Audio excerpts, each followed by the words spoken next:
എല്ലാ പ്രിയ സുഹൃത്തുക്കൾക്കും MRS ഇലക്ട്രോണിക്സിൻ്റെ പുതിയൊരു വീഡിയോയിലേക്ക് സ്വാഗതം. ഇന്ന് നമ്മൾ നോക്കാൻ പോകുന്നത് ഗോദ്രേജ് ഇൻവെർട്ടർ ഫ്രിഡ്ജിൻ്റെ PCB ആണ്. അപ്പോൾ ഇത് കഴിഞ്ഞ ഇടിമിന്നലിൽ എന്തോ പോയെന്നാണ് പറഞ്ഞിട്ട് കൊണ്ടുവന്നിരിക്കുന്നത്. അപ്പോൾ ഇതെങ്ങനെ റിപ്പയർ ചെയ്യാൻ പറ്റും, അല്ലെങ്കിൽ നമുക്ക് ഇതെങ്ങനെ റിപ്പയർ ചെയ്തെടുക്കാം എന്നുള്ളൊരു വീഡിയോ ആണെന്ന് നോക്കുന്നത്. ഇത് റിപ്പയറിങ് ചെയ്യുന്നതിന് മുന്നേ നമുക്ക് 2-3 കാര്യങ്ങൾ ശ്രദ്ധിക്കേണ്ടതുണ്ട്. 2-3 കാര്യങ്ങളെന്ന് പറയുന്നത് ഇതിനകത്ത് കുറച്ച് കാര്യങ്ങൾ ചെക്കിങ് ചെയ്യേണ്ടതായിട്ടുണ്ട്. ആ കാര്യങ്ങളെല്ലാം ഓക്കെ ആണെങ്കിൽ മാത്രമേ നമ്മളിത് സർവീസ് ചെയ്തിട്ട് കാര്യമുള്ളൂ. ഒട്ടുമിക്ക ഈ ടൈപ്പിൽ വരുന്ന ഒട്ടുമിക്ക ബോർഡുകളും മെയിൻ MCU കംപ്ലൈൻ്റ് ആയിട്ടാണ് വരുന്നത്. എന്ന് വെച്ച് ഷോർട്ടിങ് ആയിട്ടായിരിക്കും വരുന്നത്, അല്ലെങ്കിൽ ഇതിൻ്റെ IPM IC പൊട്ടിത്തെറിച്ചിട്ട് ഈ ഒരു ഇത് ഷോർട്ടിങ് ആയിട്ടായിരിക്കും വരുന്നത്. അങ്ങനെ നമുക്കിവിടെ വന്നിട്ടുള്ള ഒരുപാട് കേസുകളിൽ നമുക്കിത് റിപ്പയറിങ് ചെയ്യാൻ പറ്റാത്ത കണ്ടീഷൻസുകളാണ് ഉണ്ടായിട്ടുള്ളത്. ഇപ്പോൾ ഇവിടെ കൊണ്ടുവന്നിരിക്കുന്ന ഇതിൽ തന്നെ ഇപ്പോൾ ഇവിടെ ഈ സൈഡിൽ ഇവിടെ അത്രയും കത്തിപ്പോയിട്ടുണ്ട്. ഈ ഒരു സൈഡൊക്കെ ബ്ലാക്ക് ഷെയ്ഡൊക്കെ അടിച്ചിരിക്കുന്നത് ഇത് മൊത്തം കത്തിയിട്ടിരിക്കുന്നത് കൊണ്ടിട്ടാണ്. അപ്പോൾ ഈ ഫീസ് എല്ലാം ബ്ലോ ആയിട്ടിരിപ്പുണ്ട്. അപ്പോൾ നമുക്ക് ഈ ഒരു ബോർഡ് റിപ്പയറിങ് ചെയ്തെടുക്കാൻ പറ്റുന്നതാണോ ഇല്ലയോ എന്ന് ചെക്ക് ചെയ്ത് ആദ്യം നോക്കാം. അതെന്തൊക്കെ കാര്യങ്ങളാണെന്ന് വെച്ച് കഴിഞ്ഞാൽ, നമുക്ക് ഈ IPMൻ്റെ ലോ സൈഡും ഹൈ സൈഡും ചെക്ക് ചെയ്യുക. പിന്നെ UVW കണക്ഷൻ അതിനകത്ത് ഷോർട്ടിങ് ഉണ്ടോ എന്ന് ചെക്ക് ചെയ്യുക. ഇതിൻ്റെ ലോ സൈഡും ഹൈ സൈഡും ഷോർട്ടിങ് ഉണ്ടോ എന്ന് ചെക്ക് ചെയ്യുക. പിന്നെ ഈ ഒരു പവർ സപ്ലൈയിൽ, ഇത് പവർ സപ്ലൈ സെക്ഷനാണ്. ഇവിടെ 15 വോൾട്ട് ബക്ക് കൺവെർട്ട് ചെയ്യണ ഈ ഒരു വൈപ്പർ 16L എന്നുള്ള ഈ ഒരു സ്വിച്ചിങ് IC. അപ്പോൾ ഈ ഒരു ബക്ക് കൺവെർട്ടിങ്ങിൽ ഇവിടെ ഈ 15 വോൾട്ടിൽ എന്തെങ്കിലും ഷോർട്ടിങ് ഉണ്ടോ എന്ന് നോക്കുക. പിന്നെ ഇതിൻ്റെ മെയിൻ ICയുടെ 3.3 വോൾട്ടിൽ അവിടെ എന്തെങ്കിലും ഷോർട്ടിങ് ഉണ്ടോ എന്ന് ചെക്ക് ചെയ്യുക. ഇത്രയും കാര്യങ്ങൾ ചെക്ക് ചെയ്ത് ഇത്രയും കാര്യങ്ങൾ ഓക്കെ ആണെങ്കിൽ മാത്രമേ നമുക്കിത് റിപ്പയറിങ് ചെയ്തെടുക്കാൻ പറ്റത്തുള്ളൂ. ഇല്ലാത്ത പക്ഷം ഇത് സ്ക്രാപ്പ് ബോർഡ് മാത്രമായിട്ട് മാറും. അപ്പോൾ നമുക്ക് ഓരോന്ന് 1 by 1 ആയിട്ട് ഇത് ചെക്ക് ചെയ്ത് നോക്കാം. അതെങ്ങനെയാണ് ചെക്ക് ചെയ്യുന്ന കാര്യങ്ങളൊക്കെ പറഞ്ഞു തരാം.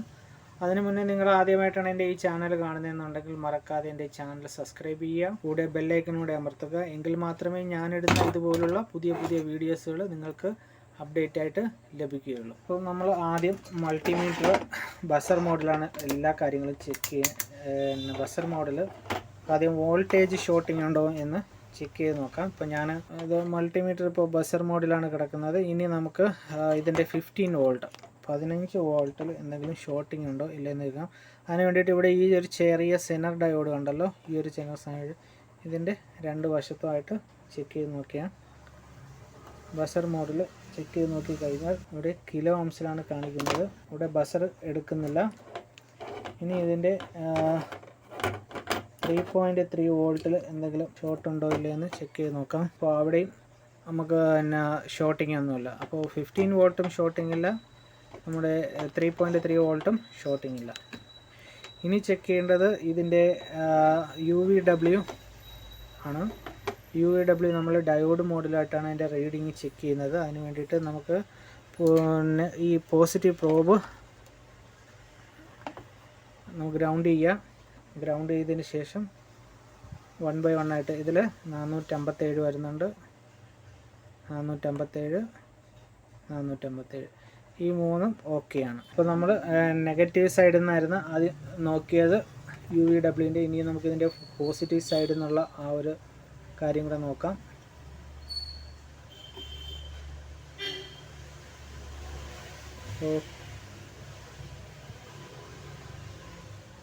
അപ്പോൾ നെഗറ്റീവ് സൈഡിൽ നിന്നും പോസിറ്റീവ് സൈഡിൽ നിന്നും നമുക്ക് ഒരേ കണക്കുള്ള റീഡിങ് കറക്റ്റായിട്ട് കിട്ടുന്നുണ്ട്.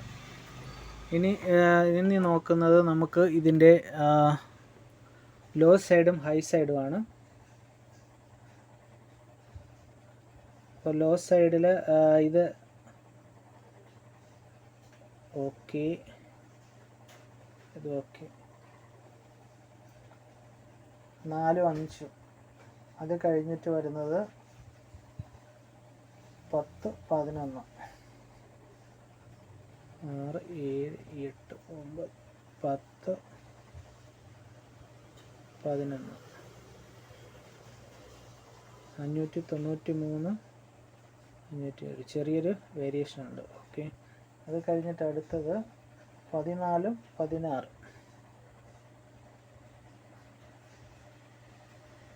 ഓക്കെ, അപ്പോൾ ലോ സൈഡ് ചെക്ക് ചെയ്തു, ഹൈ സൈഡ് ചെക്ക് ചെയ്തു, പിന്നെ നമ്മുടെ UVW നെഗറ്റീവ് പൊളാരിറ്റിയും പോസിറ്റീവ് പൊളാരിറ്റിയും നമ്മൾ ചെക്ക് ചെയ്തു. അപ്പോൾ ഈ പ്രോസസ്സറിൽ ഷോർട്ടിംഗ് ഇല്ല, IPM കംപ്ലൈൻ്റ് ഇല്ല, മറ്റു കാര്യങ്ങളൊന്നുമില്ല. അപ്പോൾ നമുക്ക് പവർ സപ്ലൈ റെഡിയാക്കി കഴിഞ്ഞാൽ, ഈ ഒരു സെക്ഷൻ റെഡിയാക്കി കഴിഞ്ഞാൽ ഈ ഒരു ബോർഡ് വർക്കിംഗ് ചെയ്യും. അപ്പോൾ നമുക്കിത് റിപ്പയർ ചെയ്തെടുക്കാൻ പറ്റുന്ന ടൈപ്പ് ഒരു ബോർഡാണ്. അപ്പോൾ ഇത് എല്ലാ കേസുകളിലും നമുക്ക് ഇതിങ്ങനെ റിപ്പയർ ചെയ്തെടുക്കാൻ പറ്റില്ല. പക്ഷേ നമ്മുടെ ഈ ചെക്കിംഗ് എല്ലാം കഴിഞ്ഞാൽ മാത്രമേ നമുക്ക് ഈ ഒരു ബോർഡ് കറക്റ്റായിട്ട് റിപ്പയറിങ് ചെയ്ത് എടുക്കാൻ പറ്റുമോ ഇല്ലയോ എന്ന് പറയാൻ പറ്റുള്ളൂ. അപ്പോൾ ആദ്യം നമുക്ക് ഈ ഒരു കപ്പാസിറ്ററിൻ്റെ അടിഭാഗത്തു നിന്നാണ് നമുക്ക് ഇപ്പോൾ ഒരു പൊട്ടിത്തെറിയൊക്കെ വന്നിരിക്കുന്നത്. പിന്നെ ഈ ഒരു ഡയോഡും കാര്യങ്ങളൊക്കെ ചെക്ക് ചെയ്യണം. ഈ ഒരു കപ്പാസിറ്റർ ആദ്യം ഇതിനകത്ത് നിന്ന് അഴിച്ചെടുക്കാം നമുക്ക്.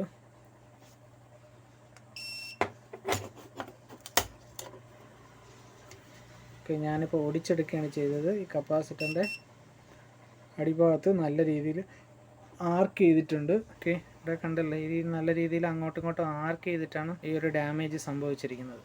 ഓക്കെ, ഇനി നമുക്ക് റെക്ടിഫിക്കേഷൻ ഡയോഡ്, ഈ റെക്ടിഫയർ ഡയോഡും കൂടെ ഒന്ന് ചെക്ക് ചെയ്ത് നോക്കാം, അതിനകത്ത് എന്തെങ്കിലും ഷോർട്ടിങ് ഉണ്ടോ എന്ന്. അത് നമുക്ക് ഡയോഡ് മോഡിൽ തന്നെ ചെക്ക് ചെയ്യാം. അപ്പോൾ ഈ ഡയോഡും ഓക്കെ ആണ്, ഡയോഡും വലിയ കുഴപ്പമില്ല. ഈ ഒരു ഇത്രയും ക്ലീൻ ചെയ്ത് ഇവിടെ ഒരു പുതിയ വേറൊരു കപ്പാസിറ്റർ ഇട്ട് ഇതിൽ ആ പൊട്ടിപ്പോയ ട്രാക്കെല്ലാം നല്ല രീതിയിൽ ക്ലീൻ ചെയ്യണം.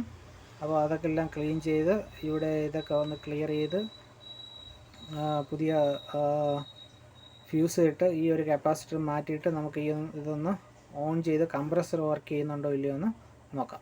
ഞാനിപ്പോൾ ഇതെല്ലാം ഈ സൈഡെല്ലാം ക്ലിയർ ചെയ്തിട്ടുണ്ട്. ഇവിടുത്തെ ആർക്ക് ചെയ്തിരിക്കുന്ന സൈഡെല്ലാം ക്ലീൻ ചെയ്ത് ചുരണ്ടി ആ കാർബണൊക്കെ ചുരണ്ടി കളഞ്ഞ് ഇവിടെ കട്ട് ചെയ്ത് നമുക്ക് വേറൊരു സെയിം കപ്പാസിറ്റർ ലോഡ് ചെയ്തിട്ടുണ്ട്.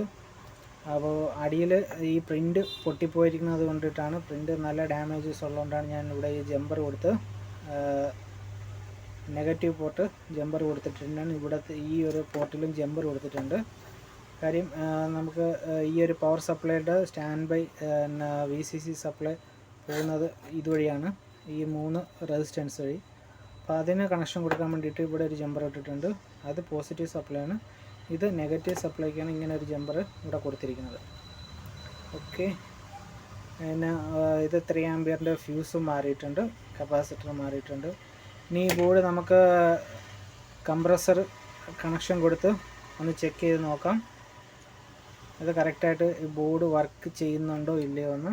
ഇനി നമുക്ക് ബോർഡിലുള്ള കണക്ഷനും കാര്യങ്ങളൊക്കെ കൊടുക്കാം. ഇവിടെ ഈ ഒരു സപ്ലൈ ലൈൻ ആൻഡ് ന്യൂട്രൽ ഇവിടെയാണ് വരുന്നത്.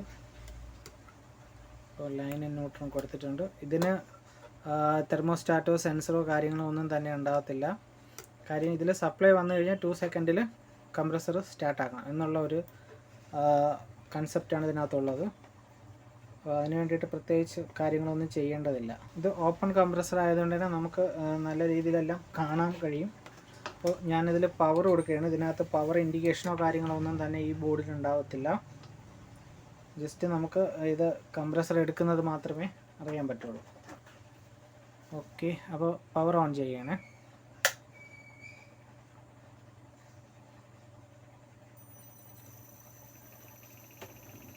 ഓക്കെ, പവർ ഓൺ ചെയ്തപ്പോൾ തന്നെ 2-3 സെക്കൻഡിനുള്ളിൽ നമുക്ക് കംപ്രസർ എടുത്ത് കംപ്രസർ വർക്ക് ചെയ്ത് തുടങ്ങിയിട്ടുണ്ട്. പിന്നെ ഇതിൻ്റെ കംപ്രസർ അല്ല, ഇത് BSA കംപ്രസറാണ്. അപ്പോൾ ഇതിൻ്റെ ആ ഒരു നല്ല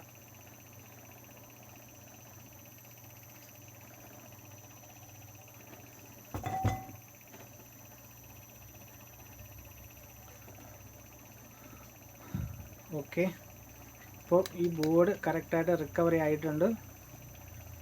വേറെ പ്രശ്നങ്ങളോ കാര്യങ്ങളോ ഒന്നും തന്നെ ഇല്ല. കറക്റ്റായിട്ട് നമ്മുടെ കംപ്രസർ എടുത്ത് നമുക്കിത് വർക്ക് ചെയ്യുന്നുണ്ട്. അപ്പോൾ നമ്മുടെ ഈ ഒരു വർക്ക് കംപ്ലീറ്റ് ആയിട്ട് സക്സസ്ഫുള്ളി ആയിട്ടുണ്ട്. അപ്പോൾ ഈ വീഡിയോയിൽ ഇത്രയേ ഉള്ളൂ. അടുത്തൊരു വീഡിയോ ആയിട്ട് കാണാം. നിങ്ങൾ ആദ്യമായിട്ടാണ് എൻ്റെ ഈ ചാനൽ കാണുന്നതെന്നുണ്ടെങ്കിൽ മറക്കാതെ എൻ്റെ ഈ ചാനൽ സബ്സ്ക്രൈബ് ചെയ്യുക. Thank you for watching my videos.